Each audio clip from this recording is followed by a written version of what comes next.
আসসালামু আলাইকুম। বাংলার পথে প্রান্তরে ঘুরতে ঘুরতে আমরা আজকে এসেছি পুরান ঢাকার এই লালবাগের কেল্লায়। এখানে রয়েছে পরী বিবির সমাধি, আর এই সমাধির অপর পাশে রয়েছে লালবাগ কেল্লা জামে মসজিদ। বিভিন্ন কারণে এই মসজিদ অনেক জনপ্রিয়। এখানে সংরক্ষণ করে রাখা আছে আমাদের নবীজি হযরত মুহাম্মদ সাল্লাল্লাহু আলাইহি ওয়াসাল্লামের একটি চিঠি।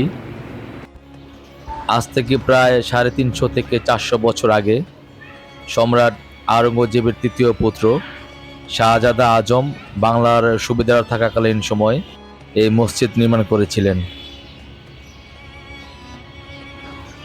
এই মসজিদের মোট 3টি গম্বুজ রয়েছে, যেটা আপনারা এখন দেখতে পাচ্ছেন।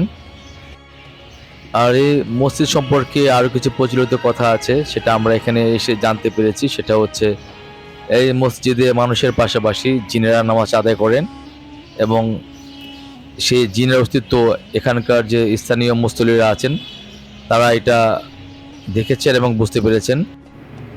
এটা হচ্ছে মসজিদের ভিতরের অংশ, মেহরাব, পশ্চিম দিক।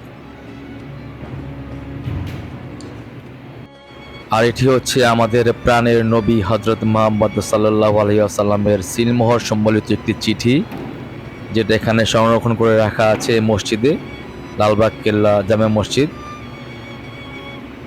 এই চিঠি দেখতে দূর দূরান্ত থেকে প্রতিদিন অসংখ্য মানুষ এখানে আসে। আজকে আমিও এসেছি, আলহামদুলিল্লাহ। মহান আল্লাহর দরবারে লক্ষ কোটি শুকরিয়া, এটা দেখতে পেলাম।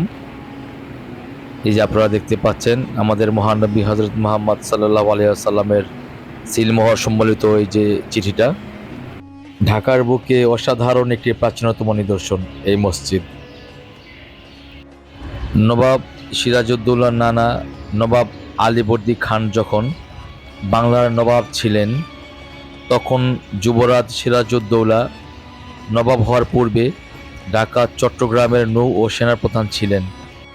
তখন দাপ্তরিক কাজে উনি যখন ঢাকায় আসতেন, তখন এই মসজিদে নামাজ আদায় করতেন। ইতিহাস আর ঐতিহ্যকে সাক্ষী রেখে এখনও দাঁড়িয়ে আছে এই লালবাগ কেল্লা জামে মসজিদ। আপনারা ভালো থাকবেন। নতুন কোনো ভিডিও নিয়ে আবার হাজির হবে ইনশাআল্লাহ। সেই পর্যন্ত আসসালামু আলাইকুম।